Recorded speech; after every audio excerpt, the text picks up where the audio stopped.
So, good morning. Good morning again. Magluluto na naman tayo.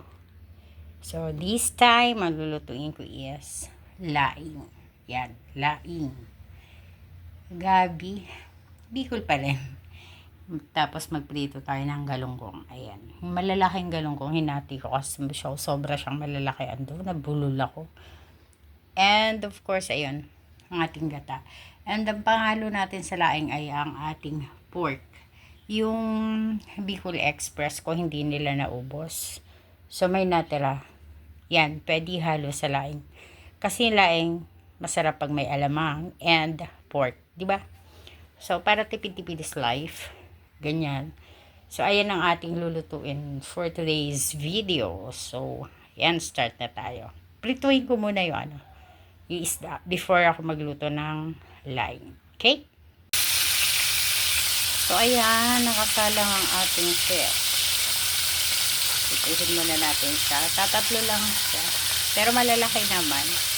Oo, kasi ilan lang naman din ang kakain. So, tama na yan. Diba? Pero dadalang ko rin kasi sa condo. Yung dalawang anak ko doon. Si Panganay at si Bunso. Nasa condo. Ang nandito naman sa akin is yung senior high, ako, and si Nikos.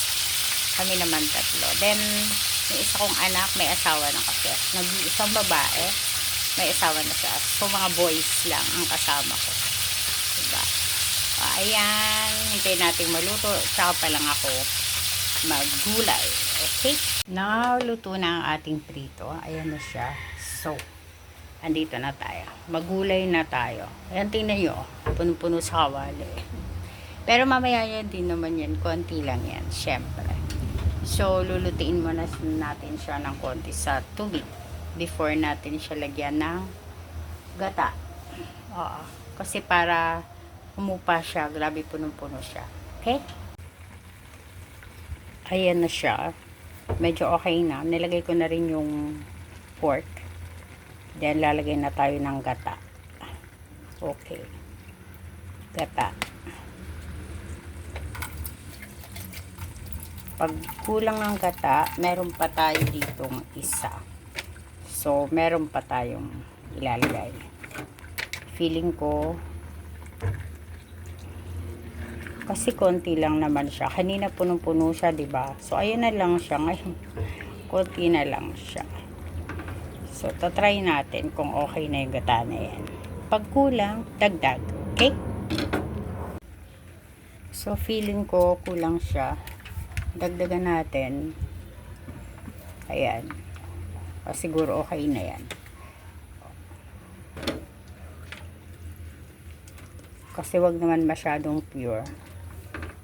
Haluan na natin ng konting tubig.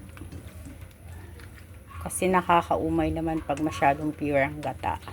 So, ayan. Lulutuin natin ng konti pa. Ayan, ako po, sa katangahan ko, napasa ako. Ayan, pasong-paso siya. Pasong-paso ang kanyang braso, dibdiban. Nilagyan ko ng Colgate. Sabi nila, lagyan ng Colgate. Nadikit ako sa niluluto kung sa sinasain ko ba. Okay, ayan na lang siya. So, ano na lang natin siya kung okay na yung timpla niya. Lutuin ng konti. So, okay na yan. Our laing is done. Lalagyan ko siguro ng konting sili. Hindi ako bumili ng siling malalaki. My goodness, 5 pieces. Maghirap ang mundo. Hindi. Ano na lang lalagay ko dyan? Labuyo. Okay. Mamaya pag naluto na, pakita ko ulit. Siya. Ganyan siya. Kung gusto niyo umiyak pag kumakain ganyan, dapat ang gawin nyo. Sili is life. Ayan, labuyo na lang nilagay ko. Pero konti nga lang yan. Kasi nga, baka hindi naman makain ng mga anakis ko. Bad yun. Pero sa akin, okay na okay lang yan. Kayang-kaya ko yan. So, hintayin ko lang siyang maluto. Then, mamaya, pag okay na, papakita ko sa inyo ulit.